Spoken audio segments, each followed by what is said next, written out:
Olá, minha querida e meu querido, bem-vindo ao Literatura Viral, o podcast em que eu discuto literatura e epidemias. Eu sou Áureo Lustosa Guérios, doutorando em Humanidades Médicas e Literatura Comparada pela Universidade de Pádua, na Itália. Preparem-se, senhoras e senhores, porque hoje é dia de faxina. Eu quero só ver quem vai limpar o banheiro, porque hoje é dia de falar de sanitarismo. E de quebra, a gente vai falar de Balzac, realismo, ópera, teatro norueguês e finalmente vamos chegar no nosso querido Henrik Ibsen, como seu Um Inimigo do Povo, En Folkefiende, uma obra brilhante e profética de 1882. Simbora então falar de sanitarismo. Olha, eu vou tentar não falar merda, mas com um tema desse vai ficar difícil.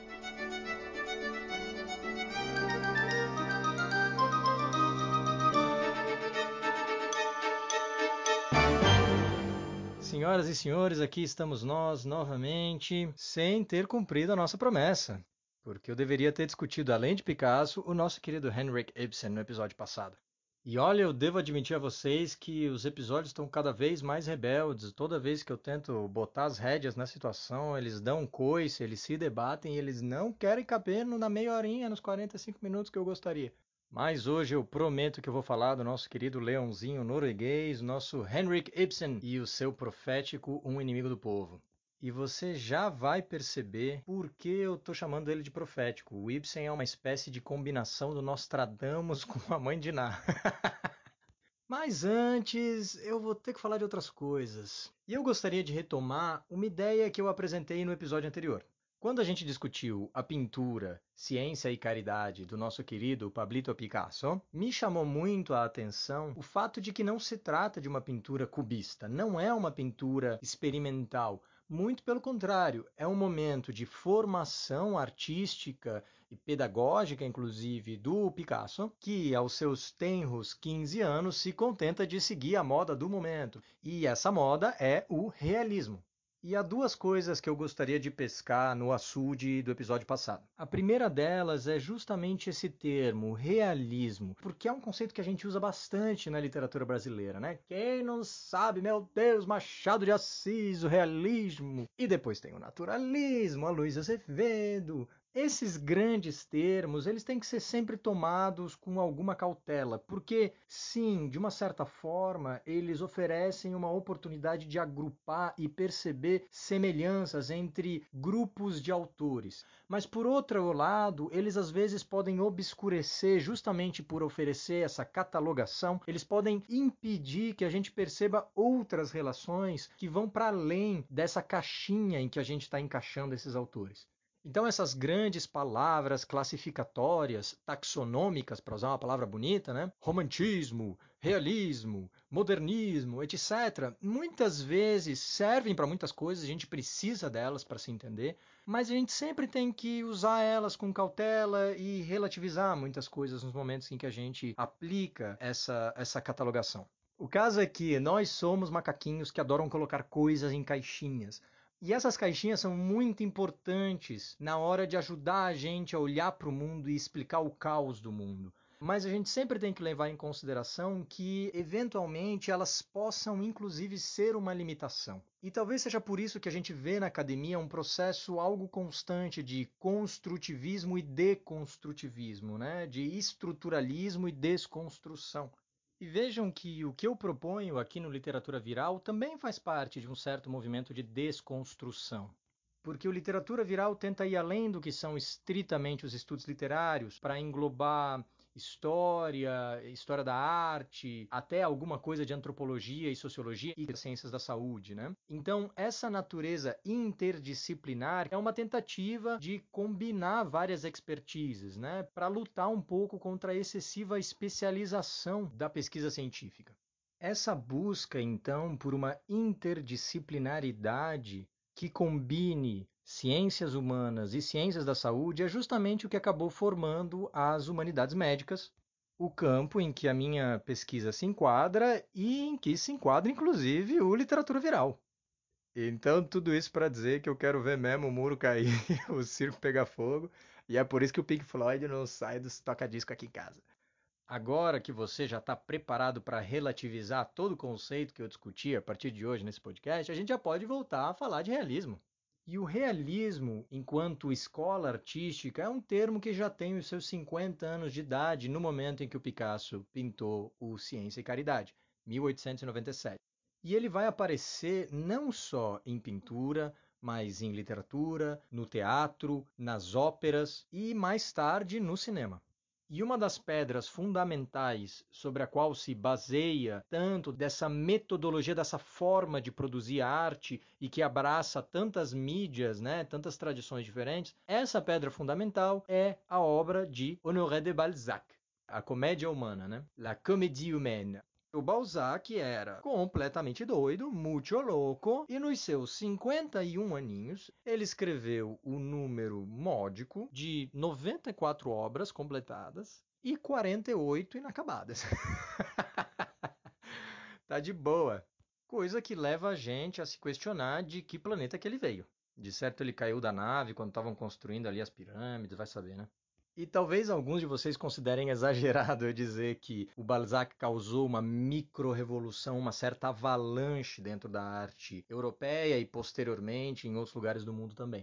Mas a questão é que o legado imediato dele influenciou gente como o Zola, como o Dickens, como o Flaubert, como o Henry James.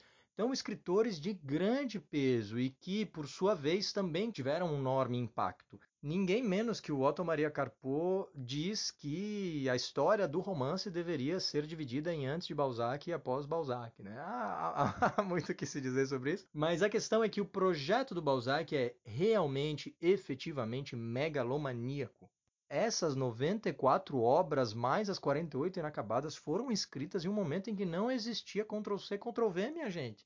O homem não devia ter nem tempo para passar um fio dental e cortar as unhas do pé, que era só escrever o tempo inteiro. Mas o que é a comédia humana? Por que ela é tão vasta? É um projeto que é construído claramente como uma resposta à Divina Comédia do Dante, né? Mas que, na verdade, procura ser uma representação literária da França do tempo do Balzac. O Balzac foi enormemente influenciado pela nascente sociologia. O Auguste Comte, filósofo que deu origem ao positivismo, é um aninho mais velho que ele, nasceu em 1798. E existe nas obras do Comte, nesse contexto em que a sociologia é nascitura, né? Ela está se formando e vai ser mais para o final do século, com os trabalhos do Durkheim, do Marx e do Max Weber, que ela vai efetivamente se formar enquanto ciência, né? O Balzac se interessa muito por esse florescimento intelectual. E existe dentro do positivismo uma certa discussão triunfalista em que a história é concebida como progressista, na ideia de que ela caminha para melhor, existe uma certa supervalorização da tecnologia e uma crença na ciência que data do iluminismo, na verdade, de que tudo será explicado, de que tudo eventualmente vai ser trazido à luz. E isso inclui também as causas e consequências do comportamento humano. Então, de uma certa forma, a taxonomia da biologia, por exemplo, a catalogação, os nomes latinos, etc., é uma coisa relativamente nova no momento do Balzac. Tanto que a botânica, a geologia também está se formando, a química está se formando. Então, é um momento de grande explosão intelectual, técnica e científica, e essas rápidas conquistas nos campos das ciências exatas, das ciências naturais, acabam sendo transpostas para as ciências sociais, de uma certa forma, ciências humanas. E o Balzac quer participar disso e, portanto, ele, com o olhar do artista, se propõe a fazer um estudo literário da França do seu tempo. Um estudo. E então, com esse objetivo de representar cientificamente, através da literatura, a França do seu tempo, ele vai compor a Comédia Humana, essas centenas de obras, quando tivesse completadas, né? E a Comédia Humana se divide em três partes: os estudos dos costumes, os estudos filosóficos e os estudos analíticos. E os estudos dos hábitos, dos costumes, né? Étude de mœurs em francês, vão ser divididos em outras várias cenas da vida privada, cenas da vida da província, cenas da vida parisiense, cenas da vida política, cenas da vida militar e cenas da vida do campo. Então percebam que há uma enorme verve estrutural aqui, né? Divide em três, daí depois um deles divide em seis, e cada um deles vai ter seus vários romances, etc. Uma das coisas muito interessantes da comédia humana é, inclusive, que a gente vê vários das personagens cruzarem de um livro para o outro. E um ótimo exemplo desse reaproveitamento de personagens, se a gente quiser, é o Eugène de Rastignac, que é um dos principais personagens da comédia humana e que aparece no Le Père Goriot, o pai Goriot, quando ele tem 22 aninhos, né? E ele vai aparecer em mais 16 obras, pelo menos. Uns 2 ou 3 anos depois da história que se passa no Père Goriot, ele aparece nas Ilusões Perdidas, né? Illusion Perdue, quando ele teria aí uns 24 anos de idade, mais ou menos. E depois a gente vai continuar encontrando ele ao longo dos livros até o Les Comédiens sans le savoir, Os Comediantes Sem o Saberem. Eu não tenho certeza se essa obra foi traduzida para o português, mas nesse livro o Rastignac já tem 48 anos de idade. Então a gente efetivamente acompanha a vida dele saltitando de um lugar a outro. E agora você já consegue entender, por exemplo, por que o Quincas Borba aparece lá no início no Brás Cubas, mas depois vai ter um livro todo seu, né? Esse tipo de reaproveitamento de personagem é uma coisa que o Balzac transformou numa tendência mesmo. Virou super da moda porque estava sendo feito em Paris, meu bem. E esse interesse de combinar literatura e sociologia não é exclusivo do Balzac. Tem uma autora inglesa que se chama Henriette Martineau, não obstante esse nome super francês, né? Ela é contemporânea, mais ou menos, do Balzac, está escrevendo nos anos 30, nos anos 40 do século XIX, e ela é lembrada e considerada uma socióloga, tem vários livros relevantes para as discussões da sociologia no século XIX, e também tem obras ficcionais. Uma delas, inclusive, eu trato na minha tese de doutorado, que se chama Deerbrook, um livro de 1839. Então veja que interessante, a gente tem uma escritora que é, ao mesmo tempo, socióloga e literata. Ela ocupa essa função que o Balzac, hoje a gente não vai tratar dele como um sociólogo, mas ele se consideraria nesse campo. E a coisa que talvez seja um pouco surpreendente é que o Balzac era aceito como tal. E como prova disso, eu vou citar uma carta de ninguém menos do que Friedrich Engels, tá? Então, sim, o Engels que escrevia com o Marx, etc. O Marx, inclusive, aconselhou o Engels que ele fosse ler Balzac, porque o Marx falou, pô, é um livro que eu gosto muito, é muito legal, um autorzinho interessante. E numa carta de 1888, o Engels se dirige a uma escritora socialista inglesa que se chama Margaret Harkness, e ele diz várias coisas interessantes. Uma delas é que os pobres oprimidos devem, abre aspas, para recuperar sua condição de seres humanos, reivindicar um lugar no domínio do realismo. Então, olha que interessante, o Engels vai ver o realismo em arte como um instrumento necessário para a luta de classes. Isso vai ter um destino promissor dentro da literatura engajada de esquerda, né? Especialmente com o que vai ser produzido a partir de 1917 na Rússia.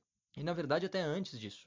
Ele continua e ele vai dizer que na comédia humana, abre aspas, Balzac nos dá uma história maravilhosamente realista da sociedade francesa, especialmente do monde parisien, descrevendo na forma de crônica, quase ano a ano, de 1816 a 1848, a ascensão progressiva da burguesia sobre a sociedade dos nobres. Ele diz várias outras coisas, mas o que me interessa aqui é a conclusão desse parágrafo, que é, abre aspas, Balzac agrupou uma história completa da sociedade francesa, na qual, mesmo em pormenores econômicos, aprendi mais do que de todos os historiadores professos, economistas e estatísticos do período juntos. Fecha aspas. O Engels afirma ter aprendido mais do Balzac do que todos os historiadores, economistas e estatísticos do período juntos. Esse é o poder do Balzac para ninguém menos do que Friedrich Engels. E a rasgação de seda não vai parar por aí. Eu mencionei há 2 episódios também a George Eliot, que produziu um texto esplêndido que se chama Middlemarch. O título original é mantido em português. O que eu não me lembro se eu mencionei ou não é que o subtítulo dessa obra é Middlemarch, A Study of Provincial Life, um estudo da vida das províncias. Olha só, da onde será que ela tirou essa ideia de escrever um estudo da vida das províncias, né? Ups, é justamente uma das subdivisões da comédia humana. Que coincidência, né?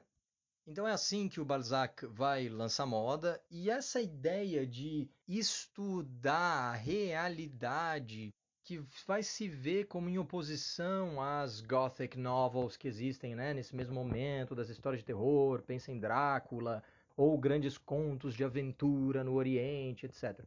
O realismo, de uma certa forma, vai se moldar em resposta a isso. Então ele vai ser feito com o próprio Balzac nos anos 30, 40 do século XIX. Imediatamente, a partir dos anos 50, 60, ele passa a ser feito também em pintura, e a gente viu como isso vai finalmente chegar no Picasso na última década do século XIX. Na Itália, o realismo vai ser chamado, na verdade, de verismo, que abrange também o naturalismo de uma certa maneira. E um dos maiores exponentes, se não o maior exponente dessa escola, é justamente o Giovanni Verga, que a gente já discutiu nos nossos episódios 6 e 7. Eu mencionei nesse momento que um dos contos que o Verga escreveu, que se chama Cavalleria Rusticana, foi transformado em ópera pelo Pietro Mascagni, e talvez você, inclusive, conheça um dos temas principais dessa obra, porque ele foi usado na cena final de fechamento do Poderoso Chefão 3. Você não pensava nisso, né? Balzac influenciou até o Poderoso Chefão, meu querido. Esses autores são extremamente irritantes, cara. Eles estão por todos os lados, tá? É louco. Essa ópera é de 1890, então vejam que é um movimento de fôlego, né, que vai abraçar várias décadas. E esse é mais ou menos o momento também que o Machado está escrevendo, né, 1880, 1890. E por que que eu fiz todo esse excursus? Meu Deus! Porque eu queria chegar no teatro realista. O realismo chega no teatro a partir de 1870, na Escandinávia, com trabalhos como os do que a gente está prestes a discutir, do nosso querido Henrik Ibsen. E o teatro realista vai se formar em grande medida em oposição a muitas das práticas teatrais em voga no momento. Esse é um momento em que o romantismo domina os palcos em grande medida. Pensem, por exemplo, no Wagner, né? no Ciclo do Anel, por exemplo. É uma tetralogia de obras mastodônticas, né? 4 horas de duração cada uma, em que você vê valquírias cavalgando, barcos vikings, matadores de dragão, holandeses voadores, tem de tudo, né? Tem de tudo. E todo mundo falando em verso, rimado, e falando não, né? Cantando, na verdade, né? O teatro realista vai ser o completo oposto de tudo isso. Ao contrário de muito da tradição teatral anterior, que inclui o Wagner, mas que inclui Shakespeare, que inclui Calderón de la Barca, que inclui Racine, as obras do teatro realista não são em verso e não têm rimas, elas são em prosa, e essa prosa não é poética e não usa uma linguagem literária arcaizante. Você ouve um texto, portanto, que é um texto real, um texto contemporâneo. Os atores usam um figurino real, eles se vestem com roupas da época. Você vê, de uma certa forma, a vida real, ou pelo menos uma ilusão de realidade, né? O cenário não é nada de extravagante, a iluminação é verossímil, os sons são minimalistas, então tudo para criar essa ideia de realidade. Isso existe inclusive na estrutura narrativa, quase sempre as obras são cronológicas, elas vão para frente no tempo, elas não têm ainda essa característica do que vai ser depois muito do teatro modernismo, ou talvez até mais do cinema modernista, essas brincadeiras acronológicas com as ordens das coisas, perspectivas que variam e que se combinam. Isso não existe muito ainda no teatro realista. E não há eventos sobrenaturais tampouco, né? Então essa ênfase sobre entidades míticas e folclóricas, etc., é em grande medida abandonada. E essa tradição é uma tradição que foi extremamente influenciada pelo Ibsen. E o Ibsen não é só extremamente importante para a formação desse estilo de teatro realista, como ele também faz muito uso de um mecanismo que a gente chama de obra de tese, uma problem play, é como eles chamam na crítica literária inglesa. E o que isso quer dizer, né? Uma obra de tese seria uma peça de teatro em que se discutem problemas contemporâneos, prostituição, desemprego, direito das mulheres, reforma do sistema penal, sei lá, coisas que são relevantes para a vida e que são relevantes para a realidade, são importantes para o público que está ali vendo. Muitas vezes, numa obra de tese, os personagens vão representar várias visões diferentes, vários discursos sociais que circulam na sociedade. Ele não necessariamente se posiciona, mas ele lança merda no ventilador, digamos assim. Essa é uma coisa que o Ibsen vai usar muitíssimo. Quase todas as peças da maturidade do Ibsen são peças de tese. E que depois vai ter um legado gigantesco com o Bernard Shaw, com o Gorky, com o Chekhov. E é justamente na Rússia que esse movimento de realismo no teatro, que inicialmente estava mais ligado aos países escandinavos, vai migrar e vai explodir no início do século XX. E a coisa não para por aí tampouco, porque todo mundo tem aquele amigo obcecado por cinema que adora falar do neorrealismo do cinema italiano. O neo do neorrealismo advém do fato de que ele é feito nos anos 40, ali, imediatamente depois da guerra. Agora, o realismo vem lá do projeto do Chekhov, do Gorky, antes deles do Ibsen, antes dele do Balzac e assim por diante. Então, mais de 100 anos depois de o Balzac inaugurar a estrutura da sua catedral literária, A Comédia Humana, o realismo ainda está muito bem, obrigado. Pensem, por exemplo, em Roma Città Aperta, Roma Cidade Aberta, que é um filme de 1946, que é filmado imediatamente depois da liberação de Roma, depois do fim da Segunda Guerra. E ele é filmado com atores não profissionais, ele trata de pobres, das classes trabalhadoras. É muito comum que as obras do neorrealismo sejam filmadas ao aberto, né? Não é uma produção de set, indoors, né? Estilo Hollywood. Não, eles vão para o campo mesmo e usam lá, tá tudo destruído mesmo, já aproveita. A temática explorada com frequência é justamente essa, das dificuldades econômicas, da situação opressora, injusta, o desespero, as consequências da guerra, um olhar empático e positivo dos pobres. E a gente pode ir ainda mais além, porque se você parar para pensar no nosso querido Cidade de Deus, do nosso querido Fernando Meirelles, a pegada continua sendo justamente essa. Vamos falar da pobreza, vamos falar das injustiças, da formação do crime organizado, vamos usar atores que não são atores profissionais necessariamente ou que são iniciantes, vamos filmar ao aberto. Então existe essa mesma procura de um efeito de realidade que está ligado ao neorrealismo, certamente, que está ligado ao teatro realista do Ibsen e companhia, que está ligado, por sua vez, ao projeto do Balzac e todos os outros realistas franceses, e entra o Machado de Assis nessa onda também. Esse é o fascínio do mundo da arte, né? Não dá para tu fazer nada que é um joguinho de dominó, né? Você bate um aqui, começa a cair rapaziada para tudo que é lado. A coisa fascinante disso tudo é justamente que possa existir essa possibilidade de ligar as coisas mais inusitadas. E veja que a gente está sempre aqui falando unicamente do campo artístico até agora. Ai, ai. Pois olha, agora que você já ouviu falar de Balzac, Engels, Henriette Martineau, neorrealismo italiano, teatro nos países nórdicos, Gorky, Chekhov e o nosso omnipresente Machado de Assis, sem esquecer a Cidade de Deus, claramente, a gente finalmente pode passar para a segunda coisa que eu quero retomar do meu episódio anterior, que é a medicalização. E como eu não posso deixar o Ibsen para mais um episódio, eu serei breve no tratamento do sanitarismo. Embora eu saiba que áudio e brevidade e concisão são oxímoros, né? Tipo uma boa segunda-feira ou comida fresca no McDonald's. É simplesmente um paradoxo, não existe.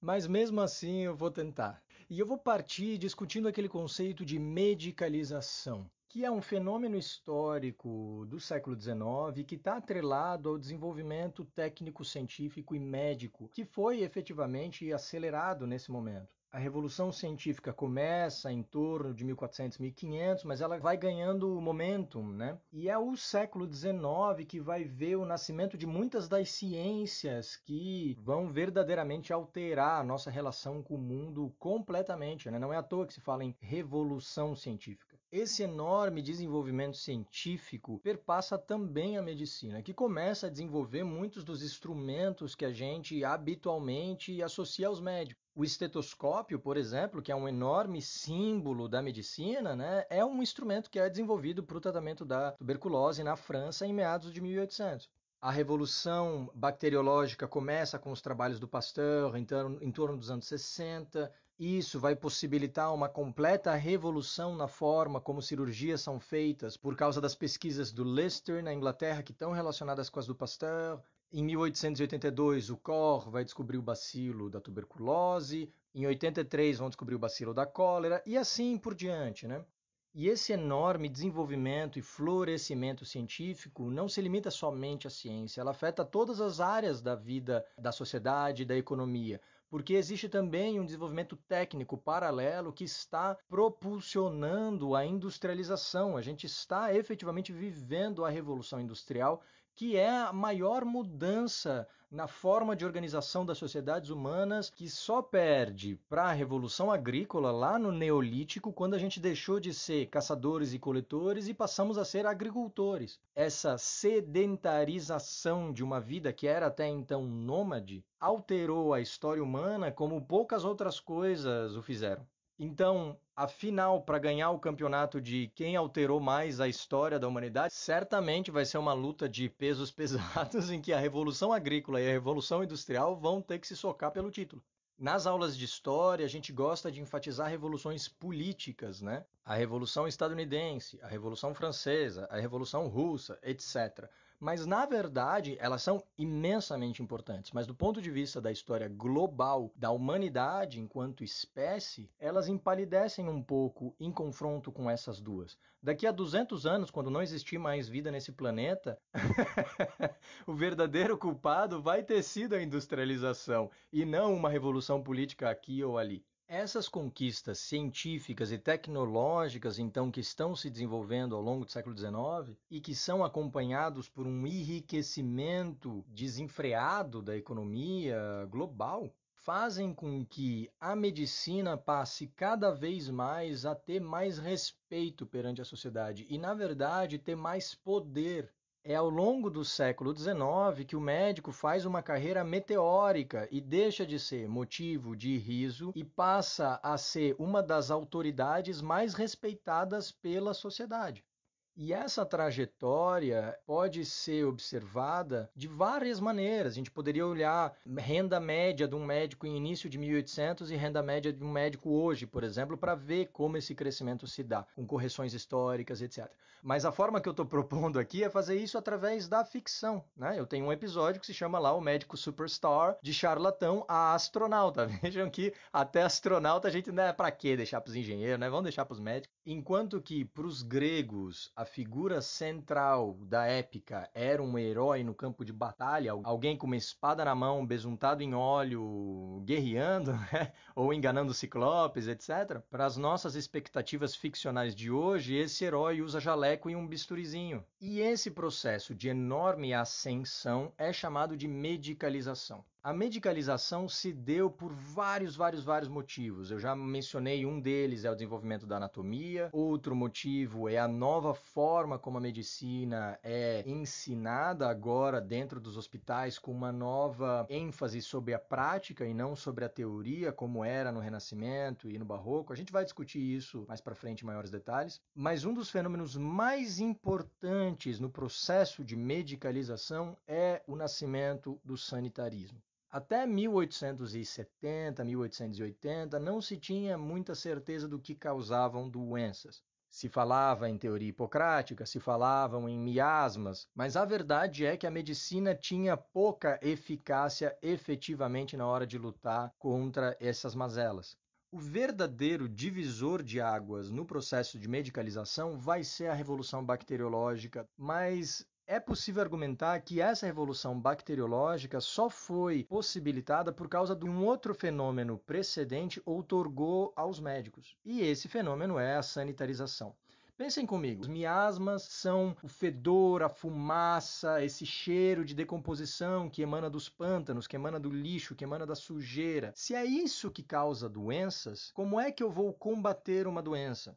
Pensem que o século XIX sofreu 5 pandemias de cólera, só de cólera. Ainda teve pandemia de peste no finalzinho do século. Em um contexto em que você não sabe o que causa a doença, você não tem como prevenir essa doença e você também não tem como tratar essa doença. Portanto, a medicina do século XIX tinha as mãos atadas ao longo do percurso. É só no século XX, com as enormes conquistas da revolução bacteriológica, que a gente finalmente consegue desenvolver coisas como novas vacinas, antibióticos, descobrimos os vírus, erradicamos doenças, etc. Como no século XIX você não tem como resolver o problema da doença através da terapia, você é obrigado a fazer prevenção. Quando você não tem cura para uma doença, você previne. É exatamente o que a gente está vendo agora no Covid. E assim, em meados do século, em torno de 1850, surge um movimento que busca higienizar as cidades especificamente, porque o ambiente urbano era um ambiente extremamente sujo.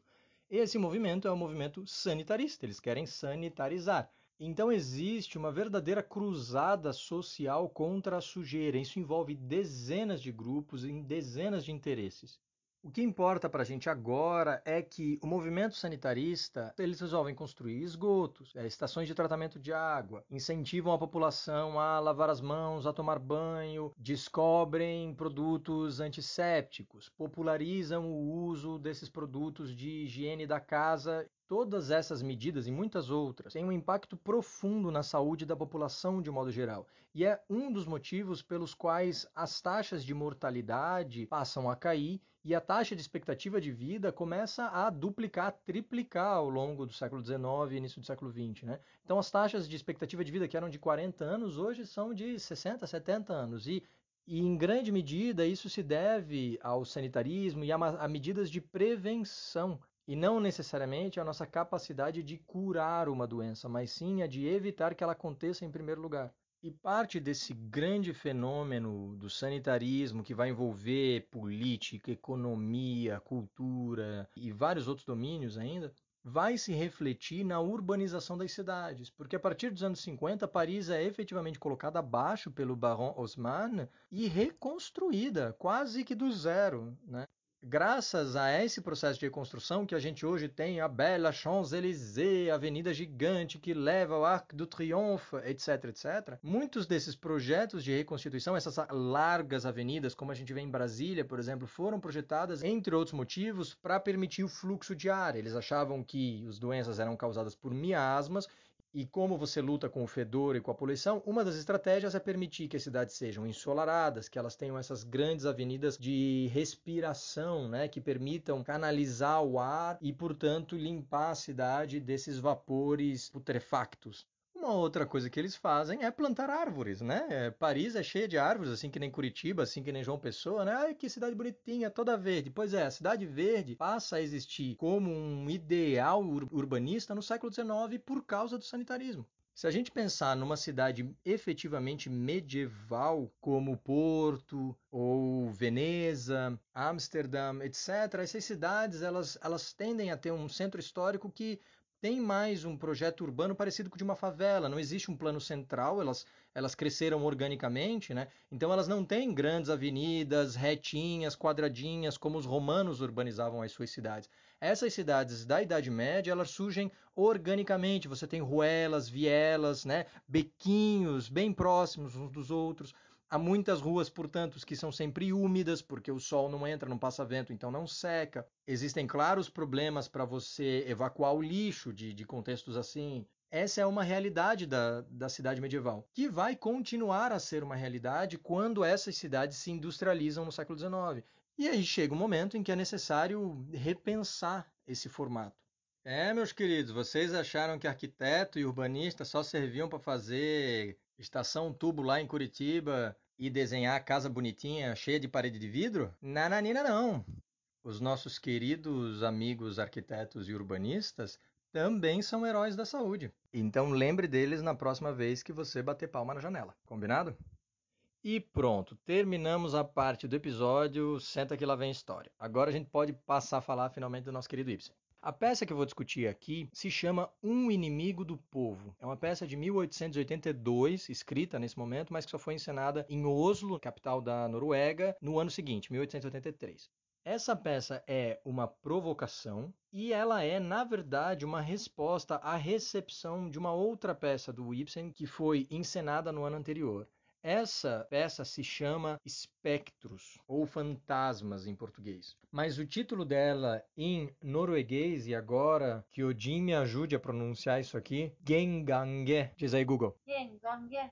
Em norueguês, na verdade, é um trocadilho, porque o Gengange significa literalmente aquele que volta ou caminhantes de novo, alguma coisa do gênero. Que é a mesma ideia que existe por trás da palavra em inglês revenant, ou revenant do francês também, que justamente é um tipo de espírito, assim, né, que é o que volta, o que revém. Então, ele sim pode ser traduzido como fantasma, mas na verdade ele também significa em norueguês um evento que se repete. Então, existe uma duplicidade no título que a gente não consegue reproduzir. E nessa peça, o Ibsen trata de um tema extremamente polêmico que é a sífilis. Então a gente talvez venha discutir ela em um outro momento, porque ela também trata de doenças. E no século XIX, a mera menção indireta à sífilis já é escandalosa. Você colocar ela no palco com todas as letras, num contexto de denúncia social, porque o personagem principal que é sifilítico, na verdade, o é desde o nascimento, porque o pai dele levava uma vida degenerada,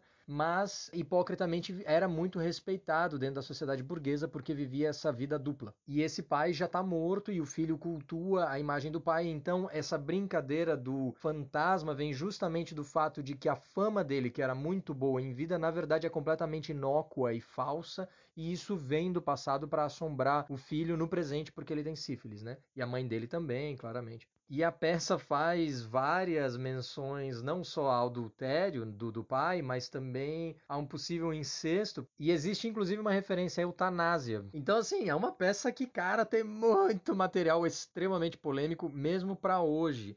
E na época, a recepção da peça foi brutal.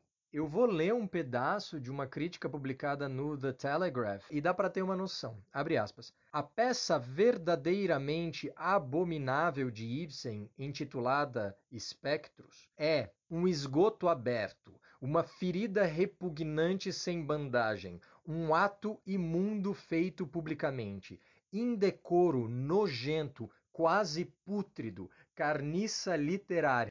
Eu fiquei com a impressão que eles não gostaram muito, não sei vocês, mas me deu essa impressão, não sei dizer bem porquê. E o que acontece é que o Ibsen responde a essas críticas e responde em alto nível, com um texto que vai beber da sanitarização pela qual a medicina está passando, e isso é muito importante para o que vai acontecer na peça. A peça se constrói ao redor de um personagem chamado Dr. Thomas Stockmann, né? Então, o Dr. Thomas. E ele é médico de um spa numa cidade aleatória da Noruega, um spa de águas termais, águas curativas, que acabou de ser inaugurado. Ele foi um enorme investimento econômico de diversos investidores da cidade, porque eles buscam atrair turistas que estão atrás desses espaços de cura. Então é um tipo de turismo médico. A peça começa com o Dr. Stockmann na casa dele, esperando o resultado de uma carta que ele mandou ao laboratório da universidade para saber se as águas do spa estão contaminadas ou não. O irmão dele é o prefeito da cidade, o Peter, e também é um dos investidores que aplicou o seu dinheiro na construção do spa. Então já existe um casamento interessante entre política e economia que provavelmente já demonstra um conflito de interesses. E a peça se abre na casa do Dr. Thomas, ele está oferecendo um jantar, e no meio do jantar chegam tanto o irmão quanto o editor do principal jornal da cidade, que se chama Hofstad. O Pedro vem perguntar se é verdade, que história é essa, que o Dr. Thomas descobriu que a água está contaminada e parece que escreveu um artigo aí, que ele entregou para publicação, que história é essa? E efetivamente, tudo que o Pedro diz é verdade. O Dr. Thomas efetivamente suspeita que as águas do spa estão contaminadas por uma bactéria e que elas, na verdade, estejam causando doença nos pacientes que vieram até agora. Ele então recolhe amostras dessa água e manda elas para o laboratório da universidade. E ele está aguardando a resposta dos exames. No meio tempo, ele escreveu um artigo, já pensando que provavelmente esse resultado vai ser positivo, então essa é a palavra final no assunto. E ele já preparou o artigo e entregou para o editor do jornal e está esperando só a confirmação para dar sinal verde para a publicação. Percebam que ele enviou esses exames para serem feitos no laboratório da universidade, o que já demonstra para a gente uma mudança na forma de pensar de como se faz ciência. Ele não é mais o alquimista que faz os experimentos em casa, o cientista louco que tem um pequeno laboratório no quintal. Não, no enviar o exame para a universidade, reconhece que agora a ciência é uma tradição de especialistas que necessitam de muito conhecimento e de equipamentos especiais que não é para qualquer um. A ciência não é mais feita por amadores como o Jenner, que era médico, vejam, e descobriu a vacina da varíola, ou o próprio Koch, né, que também era médico e também no quintal de casa fez vários experimentos importantíssimos sobre o anthrax. Esse tipo de prática de pesquisa é cada vez mais rara nesse contexto de final do século XIX. E hoje nem se fala, a gente vive o triunfo da especialização hoje, né? O Dr. Stockman, então, fala com o irmão e diz que sim, é verdade, ele realmente escreveu esse artigo, ele realmente entregou para o jornal e ele está esperando a confirmação, mas ele já avisa, olha, fique esperto porque as águas estão contaminadas, então as pessoas vão vir aqui querendo se curar e na verdade vai acontecer que elas vão adoecer, elas vão morrer. Meu Deus, nós temos que estar atentos porque se isso for verdade, então ele dá o aviso de que uma calamidade está por vir. O prefeito, irmão dele, né, e o editor do jornal se retiram e logo em seguida chega a carta que o Dr. Stockman estava esperando e efetivamente os exames de laboratório da universidade confirmam que há sim bactérias e que, portanto, as águas estão contaminadas. No dia seguinte, o sogro do Dr. Stockman, que é um dos grandes acionistas desse spa, vem até a casa dele para tirar satisfação. Que história é essa que ele está espalhando rumor aí que as águas estão contaminadas? Porque percebam que se trata de um polo turístico. Se rolar vozes de que a água está contaminada, as pessoas não vão mais vir. E, meu Deus, isso vai foder com a economia. Ninguém nunca ouviu falar desse assunto. Vejam que é uma coisa completamente nova, tá, gente? Então, o sogro do Dr. Stockman, que tem um interesse econômico no spa, vem tirar satisfação com ele, dizer que história é essa, que tu quer danificar a fama da cidade, só pode ser uma pegadinha. E o sogro diz que isso é ridículo, onde já se viu um negócio desse? Até parece que as águas poderiam estar contaminadas, agora um spa de cura vai causar doença, até parece. E ainda se der prejuízo, quem vai pagar por isso sou eu.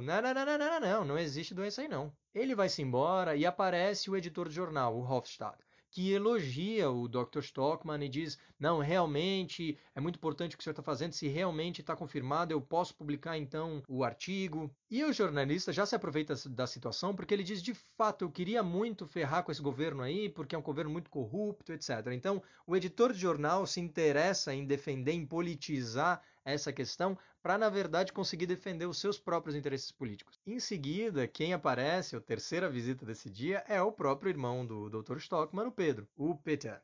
E ele entra, recebe a informação agora confirmada de que as águas estão efetivamente contaminadas, e o que acontece é que ele se recusa a acreditar nisso. Ele, muito pelo contrário, ele pressiona e ameaça o irmão, dizendo que se ele continuar e publicar esse artigo, ele vai, na verdade, criar um problema muito maior do que essa doençazinha aí. Porque ele talvez traga a ruína não só dos investidores, mas de toda a cidade. O que são 7 mil mortes aí para a economia, né? E ele aconselha ao irmão que não publique esse artigo, porque afinal eles podem resolver isso de outras formas, né? Talvez tomando um cafezinho, mas tem resoluções mais silenciosas. E antes de ir embora, reafirma que se ele teimar e publicar o artigo, as consequências serão terríveis para ele e para a família. Então ele sai com um tom muito tenso, ameaçador. O ato seguinte se abre dentro da editora que publica o jornal. E o Hofstad, o editor-chefe, está começando a dar para trás. Ele está começando a ficar em dúvida se vale a pena, porque ele vai entrar no meio de uma batalha em que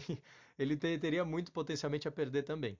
E enquanto o editor ali está considerando se amarelar ou não, né? Porque, pô, se eu publicar vai detonar a economia, né? Eu também vou sofrer disso e tal. Aparece ninguém menos que Peter Stockman, o prefeito, que trouxe um outro artigo que nega completamente que exista qualquer problema com a água da cidade. Então, basicamente, se trata de uma fake news, só que ainda não existia grupinho WhatsApp, né? Então, ele leva isso até o jornal e diz para o editor, não, publica isso aí, que vai fazer um bem danado para a economia. E o editor, finalmente convencido, decide que ele vai sim publicar o anúncio do prefeito e não vai publicar o anúncio do Dr. Thomas, o irmão do Peter. Essa coisa leva o Dr. Stockmann a uma ação desesperada. Ele convoca uma reunião e para denunciar isso publicamente, ele coloca a própria reputação na mira do pelotão de fuzilamento, com a vontade de denunciar agora não apenas o risco para a saúde das pessoas da cidade e dos turistas, mas também a corrupção e a manipulação do sistema político. Vejam que a gente já tem duas pestes. Uma peste que é a verdadeira doença e outra que é uma peste política. Ao longo da peça também emerge a informação de que, na verdade, o Dr. Thomas já havia, durante o momento da construção dos espaços, avisado que a fundação era muito superficial e que poderia, portanto, entrar em contato com o sistema de esgoto e fezes e etc, e que, portanto, as águas poderiam ser sim contaminadas. Eles deveriam aprofundar mais a construção. Só que a construção já estava iniciada, isso ia custar muito dinheiro, então ninguém resolveu dar ouvidos a ele. Com a consequência de que as águas se contaminaram conforme ele já havia previsto e avisado. Interessantemente, essa revelação é feita pelo próprio prefeito, que acha que o irmão agora está querendo vir a público com essa denúncia justamente por vingança para acabar com o seu próprio capital político. Afinal, a epidemia é culpa do próprio governo que está que está no poder. Então vejam que o cenário está cada vez mais complexo e cada vez mais ficcional. Afinal, é uma peça de 1882, até parece que esse tipo de coisa acontece na vida real, né, minha gente? O ato 4 vai começar, então, com essa reunião na prefeitura. E estão lá todos os acionistas, o prefeito, o editor do jornal, o Dr. Thomas, toda a sua família, a cidade inteira está lá, na verdade. E os políticos começam a deliberar para decidir se eles vão dar direito à palavra ao Dr. Stockmann ou não, porque talvez ele não tenha direito a falar. Embora ele tenha sido o rebelde que, de certa forma, convocou essa reunião. Enquanto eles estão fazendo essa deliberação, o Stockmann começa a falar de qualquer forma, mas, no entanto, ele não fala necessariamente sobre as águas. Ele começa a fazer um enorme discurso, quase que um sermão, falando sobre evolução social, sobre as ideias do verdadeiro cientista, do verdadeiro filósofo e a, cito, estupidez colossal das autoridades e também da mediocridade, da limitação da maioria compacta. Fecha aspas. Então, basicamente, ele faz uma enorme reprovação pública, porque o que ele está dizendo é que não compete a todos aqueles ali, nem aos políticos, nem à população, definir se as águas estão contaminadas ou não. Só que esse discurso ao redor de uma doença claramente começa a tomar aspectos que vão além do político e que entram inclusive no campo moral, porque essa corrupção das águas, a degeneração da doença, na verdade acaba sendo uma degeneração moral. E esse discurso do Dr. Stockmann é, em grande medida, uma resposta ao Ibsen às críticas que ele recebeu lá no Espectros. É justamente contra um conservadorismo político-econômico e intelectual, cultural, que o Ibsen está aqui fazendo um ataque frontal e feroz. Ele realmente está cuspindo fogo aqui. Agora, existe uma conexão dentro dessa peça que é simplesmente fantástica. Porque é justamente em 1882, o mesmíssimo ano em que o Ibsen está escrevendo O Inimigo do Povo, que o nosso querido Frederico Nietzsche está escrevendo a Gaia Ciência, Die Freundliche Wissenschaft. E é justamente nessa obra que pela primeira vez o Nietzsche escreve a sua famosíssima citação: Deus está morto. Deus continua morto, e fomos nós que o matamos. Isso é dito pelo homem louco, né? E essa ideia vai ser reavaliada, aprofundada e reapresentada em uma outra obra que o Nietzsche começa a escrever no ano seguinte, que ele termina em 1885, que se chama Assim Falou Zaratustra. E é nessa obra que o Nietzsche vai conceber uma ideia pela qual ele é muito famoso, que é a do Übermensch, super-homem. Que é uma ideia que ele nem leva muito a sério, na verdade, né? Mas que tem um legado gigantesco. A tradução do termo que o Nietzsche usa, no entanto, não deveria ser super-homem, porque ela fica muito assim, tarará, tarará, né? Não cabe. Especialmente porque a preposição über, em alemão, é algo que está acima de uma coisa, mas ela não está tocando, ela está acima, flutuando, digamos assim. pendurada acima da outra coisa. Então o Übermensch, ele não é o sobre-homem no sentido de que ele está sobre a mesa, tipo The Book is on the Table. Ele está voando, flutuando acima da mesa, digamos assim.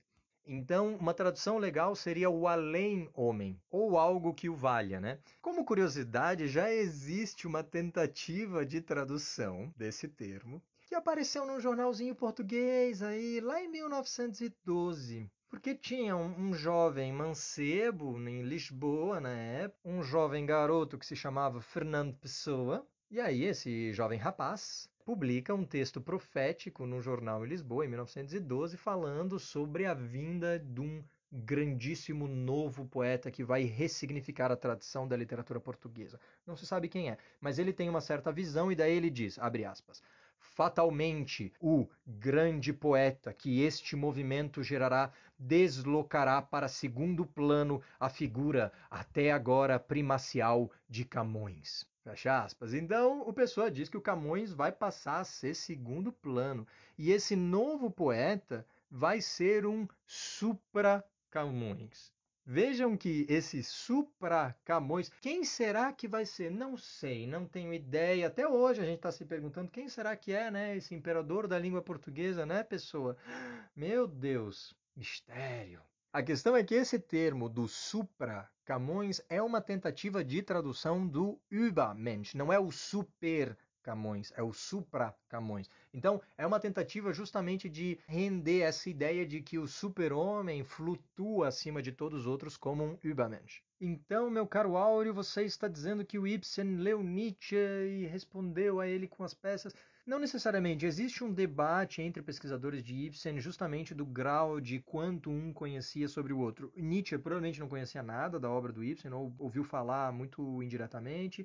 O Ibsen parece ter um conhecimento maior, o Ibsen morou na Alemanha, lia alemão, então ele poderia ter tido contato e existem muitos ecos, né, que podem até se dar por causa de assim um zeitgeist da época, assim, né, mas que provavelmente são sim referências diretas. Mas eu simplesmente acho que não é efetivamente indispensável que a gente bata o martelo se o Dr. Thomas está citando Nietzsche ou não. Porque se ele estiver citando um texto que foi publicado no mesmo ano em que ele está escrevendo essa peça, isso seria brilhante, seria muito interessante.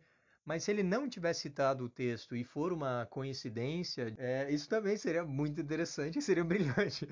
Então, o que quer que aconteça aqui, a gente sai ganhando.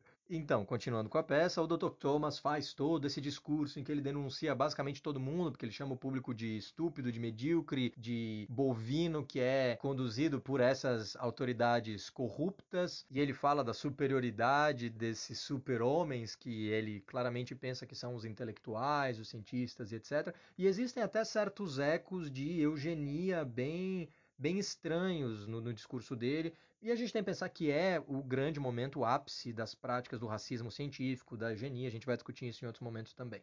E aí, assim, isso é uma campanha de marketing absolutamente desastrosa que o Dr. Thomas está conduzindo. A população se revolta e começam a gritar, decretam que ele é um inimigo do povo, e a multidão vai embora ameaçando o Stockman. O sogro do Thomas vem conversar com ele e ele diz que descobriu que, na verdade, um dos principais responsáveis pelo envenenamento das águas é justamente a empresa do sogro. Fosse aqui em Floripa, ele teria dito assim: ô sogrão, essa bosta toda é culpa tua, você boca mole. E aí nós chegamos finalmente no ato 5, o ato final, em que a gente se encontra na casa do Dr. Thomas, que já está muito danificada. Então, assim, as janelas estão todas quebradas, a casa foi apedrejada pela multidão. Durante a cena vai chegar uma carta do Spa dizendo que o Dr. Stockman foi exonerado do cargo, ele foi demitido, ele não trabalha mais para eles, e existe um documento que foi assinado por todos que dizem que ele não vai ser empregado, ele não pode ser empregado em nenhuma outra empresa ou iniciativa na cidade. Chega uma carta do proprietário da casa que eles alugam, jogando eles para na rua, a filha dele é demitida, então existe uma série de medidas que são criadas para infernizar a vida dele, para expulsar ele da cidade, na verdade. E parte de todo esse sistema de opressão e perseguição ingrata que a cidade dirige ao Dr. Thomas, também participa o sogrão, que acabou de descobrir que a sua fábrica é o principal envenenador do rio. E o que ele faz? Ele pega toda a herança que seria destinada à esposa do Dr. Stockman, e portanto aos filhos do médico também,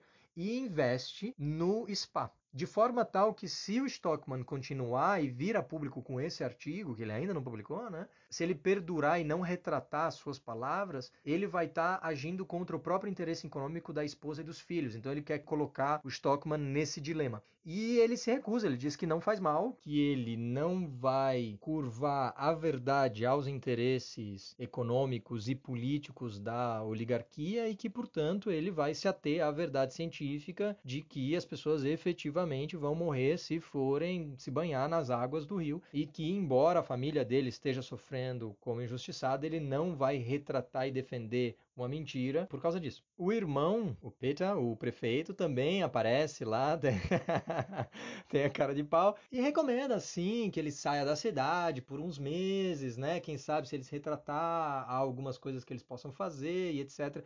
E, na verdade, existe sim uma moção de toda a família de emigrar para os Estados Unidos e abandonar completamente a cidade. Mas, no último momento, o Stockman se recusa a partir e faz também um pequeno discurso para a própria família, justamente denunciando a manipulação interessada dos investidores e políticos e que isso torna, abre aspas, a moralidade e a justiça de ponta cabeça, fecha aspas. E ele termina finalmente com uma frase, a frase final é: o homem mais forte do mundo também é o mais solitário. E a peça acaba como uma obra aberta, a gente não sabe como a coisa vai terminar, mas muito provavelmente ela vai terminar mal.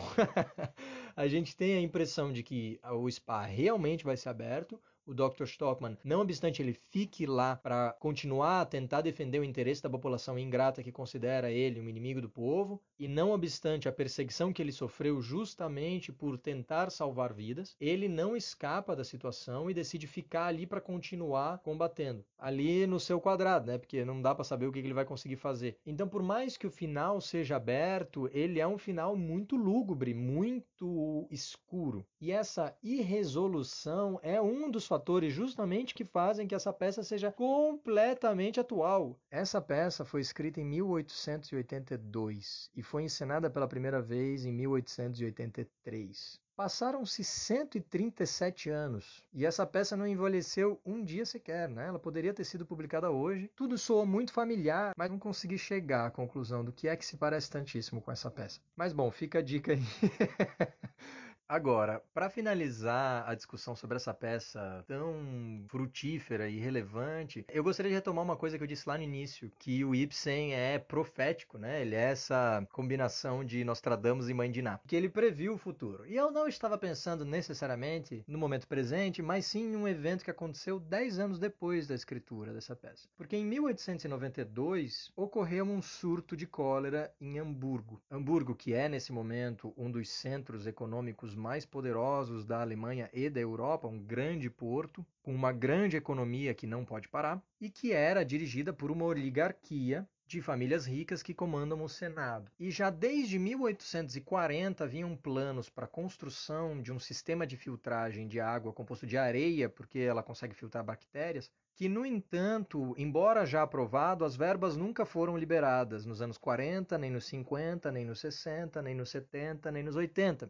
E, portanto, em 1892, quando já se conhece o bacilo da cólera, quando já se sabe que a cólera é transmitida através da água, e quando, portanto, a prevenção não é mais uma questão de achismo, mas é um fato estabelecido cientificamente, ainda assim, Hamburgo não construiu o seu sistema de filtragem. Afinal, vai ferrar com a economia, vai ter que pagar conta para construir esse esgoto aí. Moral da história, Hamburgo sofreu de um dos maiores surtos de cólera na história da Alemanha, que resultou na morte de milhares de pessoas. E a relação entre um inimigo do povo, publicado 10 anos antes, e a tragédia que poderia ter sido evitada em Hamburgo em 1892, não foi algo que passou despercebido. Essa relação foi rememorada pelas pessoas naquele momento. E o Ibsen, novamente, coroado como um grande gênio que viu além. Essa visão do artista como brilhante, como vendo o futuro, etc., é algo problemático, a gente pode discutir ela em outras ocasiões, é muito romântica e idealizada. Mas nesse caso serve para demonstrar a validade dessa obra aberta e o quanto ela continuava moderna 10 anos depois e continua atual até hoje. E ela não precisaria do Covid para continuar a ser extremamente atual. E eu acredito sinceramente que ela vai resistir ainda muito bem o teste do tempo. E para mim chega, meus queridos, que esse episódio já tá ciclópico, né? Esse episódio aí, se fosse um barco, ia ser o tamanho do transatlântico. Mas antes de eu me despedir, eu tenho um pequeno anúncio para vocês, senhoras e senhores. Como eu mencionei anteriormente, o Literatura Viral e a Academia Médica estão trabalhando juntos para produzir um e-book sobre o tema que a gente tem discutido aí, da imagem do médico na literatura e o que são exatamente as humanidades médicas, a medicina narrativa. Esse e-book é gratuito e ele já está pronto, meus queridos e minhas queridas. E você pode baixar esse e-book gratuitamente, você só tem que inserir o teu e-mail no nosso Instagram, literatura.viral, ou na página do Face, Literatura Viral, fácil de achar. Mas se você caiu de Marte nesse momento e não tiver acesso a nenhuma dessas coisas, o link é bit.ly/medicina e literatura. E medicina e literatura são separados por hífens. Deem uma olhada, tá bem legal. Como sempre, deem um like, siga a página, recomende para os amigos. O Literatura Viral fez ontem 1 mês de existência. A gente é novinho, a gente é pequenininho, ainda tem que comer muito feijão e tomar muito biotônico Fontoura, então toda ajuda é bem-vinda. Se você puder recomendar o Literatura Viral para os seus amigos, ou para sua companheira de pilates, ou para o motorista que te deu uma fechada, você certamente vai estar ajudando e muito. E agora chega, senhoras e senhores, no próximo episódio eu vou mudar um pouco de foco, porque eu acho que já está na hora da gente começar a falar de apocalipse. Que a situação vai ficar braba. E eu também não aguento mais falar de homem e ver monocelha nesse podcast. E, portanto, no próximo episódio nós vamos discutir uma obra da nossa querida Mary Shelley, mas não é o Frankenstein, mas sim uma obra que nos leva novamente para a discussão do medo e do terror relacionados a essas novas doenças que vêm do leste. Então nós falaremos de O Último Homem, The Last Man, de 1826. É isso, senhoras e senhores. Muito obrigado. Até a próxima.